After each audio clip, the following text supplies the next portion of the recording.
अपनी कंपनी का इमेज बनाएं, इन्फ्लुएंस द बायर, जो खरीदार है उसके ऊपर असरअंदाज हो जाएं। कैसे? प्रमोशन इस तरीके से करें कि कस्टमर जब चीज को सिलेक्ट करने लगे, ठीक है? अब एक एग्जांपल के साथ बात करते हैं। लक्स और साथ लाइफबॉय। लक्स ने अपने आप को प्रमोट किया है ब्यूटी सोप के तौर पे, ठीक है? क्योंकि उन्होंने साइकोलॉजी समझी पाकिस्तानी अवाम की कि उनको एक ऐसी चीज चाहिए जो उनकी खूबसूरती को निखार दे, ठीक है? अब इसके मुकाबिल में जो सा है वो वाइटल सोप कर लें या फिर लाइफ बॉय कर लें। अब कस्टमर जब साबुन सेलेक्ट करने जा रहे हैं, ठीक है? एक स्टोर में गया जहाँ पे लाइफ बॉय भी पड़ा हुआ है और लक्स भी पड़ा हुआ है। अब क्या होगा? कस्टमर ने दोनों साबुन में से कोई एक लेना है। अब वो किस तरह सेलेक्ट करेगा कि मैंने लक्स को उठाना है या फिर लाइफ बॉय को उठाना है?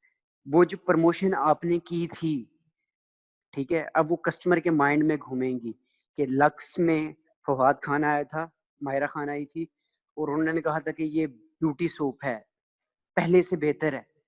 तो अब आपके दिमाग के अंदर ये क्या कर रहे हैं? इन्फ्लुएंस कर रहे हैं, असरअंदाज हो रही है। प्रमोशन आपके दिमाग में असरअंदाज हुई है, तो अब आप क्या करेंगे? आप लक्स साबुन को उठा लेंगे। ठीक हो गया? ये है इन्फ्लुएंस द बायर, कि प्रमोशन किस तरीके से जो बायर है उसको इन्फ्लुएंस करती है। इसकी की एक और एग्जांपल देख लें। लेज और करलीज की एग्जांपल देख लेते हैं। लेज कमर्शलाइज अपने आप को प्रमोट कर रहा है बहुत ज्यादा, ठीक है? करलीज कम लेवल पे प्रमोट कर रहा है। अब जब आप प्रोडक्ट लेने जा रहे हैं, लेज भी सामने पड़ा है, करलीज भी सामने पड़ा है, और जब आप दोनों में से कोई एक चीज उठाना चाहेंगे तो आपके माइंड के अंदर कमर्शियल आएगी, वो प्रमोशन आएगी जो लेज ने की थी, वो प्रमोशन आएगी जो करलीज ने की थी।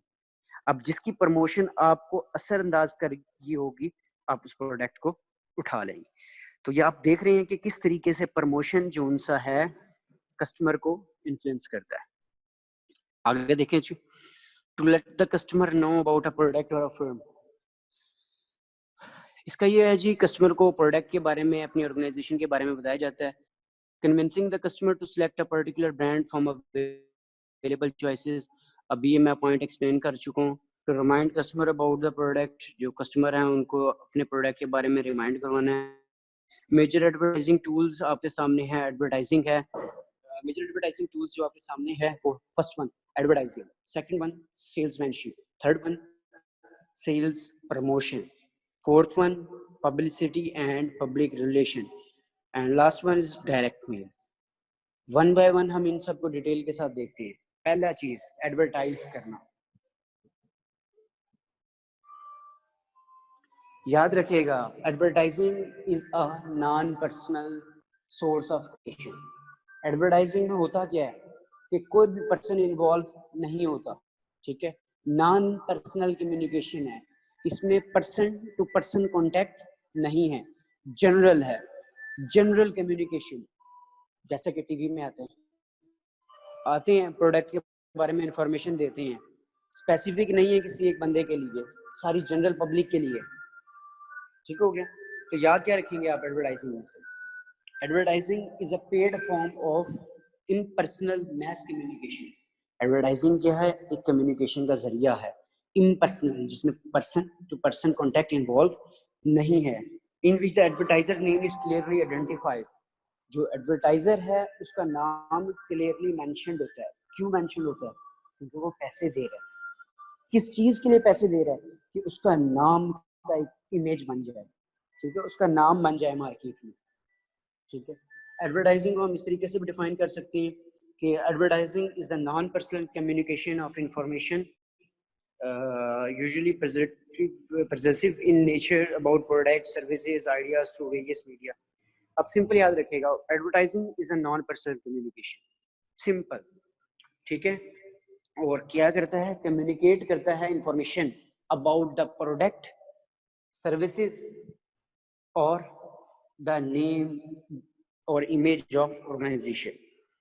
कंपनियां एडवर्टाइज क्यों करती हैं? First one, inform people about their product and services. लोगों को अपने प्रोडक्ट के बारे में, सर्विसेज के बारे में आगाह करने के लिए। To make their brand names familiar to public. Public के अंदर, आम लोगों के अंदर अपने प्रोडक्ट का, अपनी कंपनी का नाम मशहूर करने के लिए, अपना नाम बनाने के लिए एडवर्टाइज करती हैं।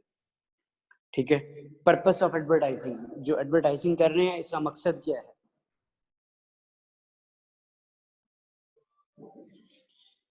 टू सेल अ प्रोडक्ट और अ सर्विस।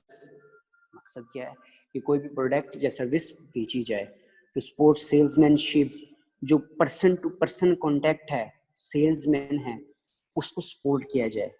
अब सेल्समैनशिप पता क्या है कि मिसाल के तौर पे मैं सेल्समैन हूँ, मैं किसी डॉक्टर के पास जाता हूँ, मैं मेडिकल रैप हूँ, सेल्समैन, ठीक है, मेडिकल रैप भी सेल्समैन होते हैं। मैं मेडिकल रैप हूँ, मैं जाता हूँ एक फिजिशियन के पास, मैं जाकर उससे कोऑर्डिनेट करता हूँ। अब ठीक है, मैं तो इंफॉर्मेशन शेयर कर दूंगा, मगर एडवर्टाइजिंग क्या रोल प्ले करेगी? मुझे सपोर्ट करेगी। कैसे सपोर्ट करेगी? कि सपोज एक अच्छी फार्मास्यूटिकल कंपनी है, वो अपने आप को एडवर्टाइज करती है, मशहूर है थोड़ी सी लोगों में।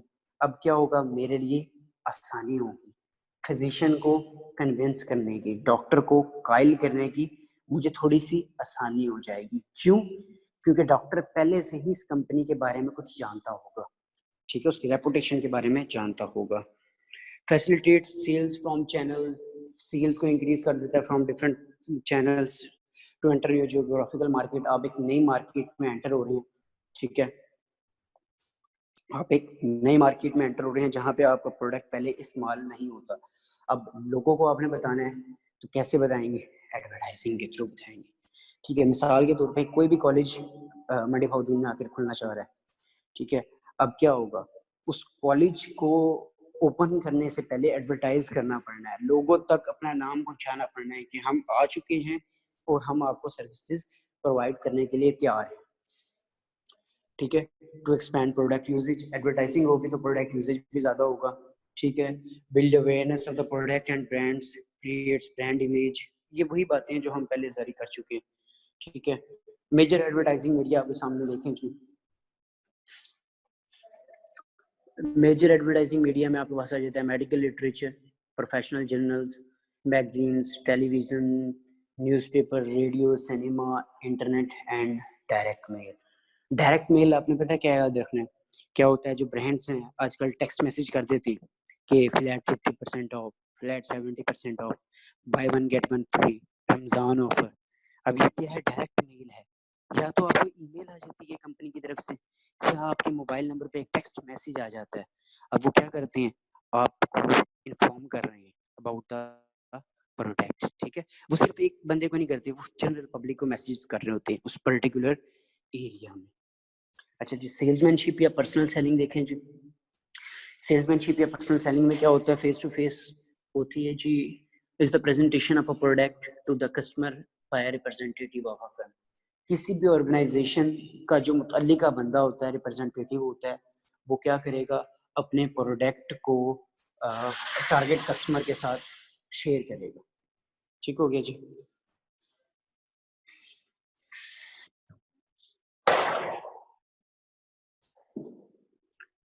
Sales management, sales management is attainment of an organization sales goal in effective and efficient manner। अच्छा जी, सेल्स मैनेजमेंट से मुराद क्या है? सिंपल, आप लोगों ने क्या याद रखना है? सेल्स मैनेजमेंट क्या है कि किसी भी कंपनी का कोई भी प्रोडक्ट है, कोई भी सर्विसेज है, अब उसकी सेल्स को मैनेज करना है, ये है सेल्स मैनेजमेंट। सेल्स मैनेजमेंट में क्या है कि हमारी कोशिश होगी कि जो सेल है उसको बूस्ट किया जाए, ज्यादा किया जाए। अब बूस्ट करने के लिए या मेंटेन करने के लिए हमें कुछ काम करना पड़ना है, कुछ एक्टिविटीज करनी पड़नी है। अब इन एक्टिविटीज को हम कोऑर्डिनेट करेंगे, जोड़ेंगे, तो ही हमें एक एफिशिएंट वे में सेल मिलेगी, ज्यादा सेल मिलेगी। ठीक हो गया? तो आपके सामने sales management is an attainment of organisation sales goal in effective and efficient manner. ठीक है, थ्रू प्लानिंग। सबसे पहला काम क्या किया जाएगा? प्लानिंग की जाएगी। ठीक है, प्लानिंग से मुराद क्या है कि हम डिसाइड करेंगे about the goal, about the activities. हम क्या करेंगे जी? गोल डिसाइड कर लेंगे कि मेरी ये कंपनी है, इसका 1 साल का गोल है ये, मैंने इस गोल को अचीव करना है। ठीक है, मैं ये डिसाइड कर लूंगा कि मेरी कंपनी में ये सेल्समैन है, ये बंदा है, हर बंदे को एक टारगेट दे दूँ, ठीक है? कि इस बंदे ने इतना टारगेट अचीव करना है, इस बंदे ने इतना टारगेट अचीव करना है। This is called planning.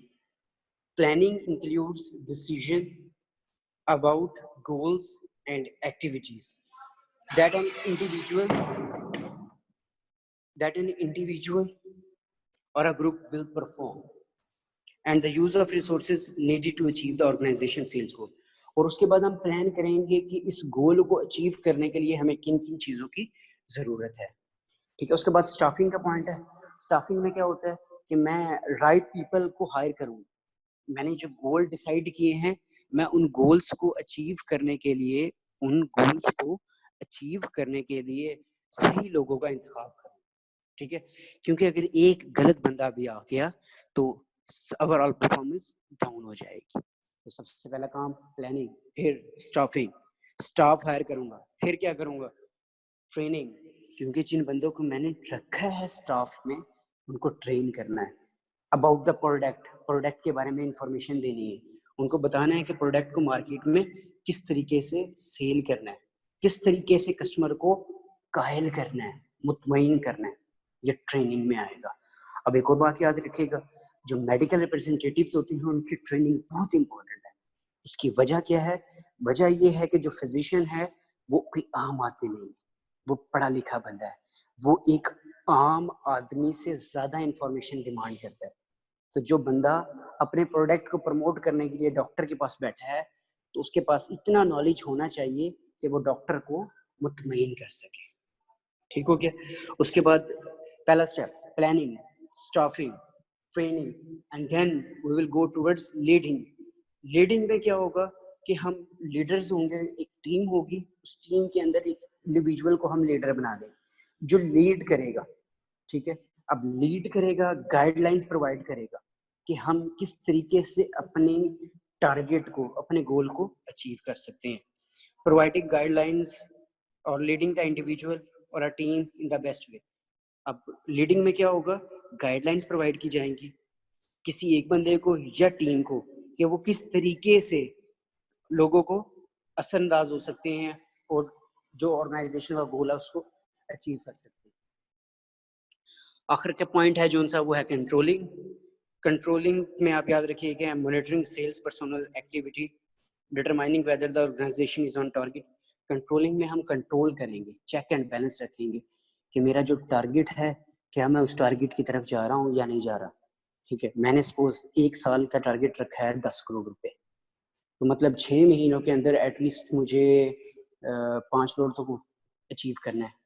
अब मैं कंट्रोलिंग बैलेंस कैसे रखूंगा कि मैं पीरियोडिकली चेक करता जाऊंगा कि क्या मैं राइट वे में हूँ, राइट पाथ पे हूँ टुवर्ड्स अचीविंग अ गोल। अपने मकसद हासिल करने के लिए क्या मैं सही रास्ते पे हूँ? अगर 5 करोड़ नहीं होती, 2 करोड़ सेल हुई है, तो इसका मतलब क्या है? इसका मतलब ये है कि मैं गलत रास्ते पे चल रहा हूँ, या मेरा जो गोल टारगेट है या मेरी एक्टिविटीज हैं वो ठीक नहीं है। अब मैं क्या कर सकता हूँ? विद इन अ टाइम मैं उसको इम्प्रूव कर सकता हूँ। ठीक हो एक बात? तो कंट्रोलिंग का फायदा क्या हुआ कि हम मॉनिटर कर सकते हैं सेल्स पर्सनल एक्टिविटीज, जो सेल्स पर्सनल्स हैं उनकी एक्टिविटीज को मॉनिटर कर सकते हैं, डिटरमाइन करेंगे कि वेदर ऑर्गेनाइजेशन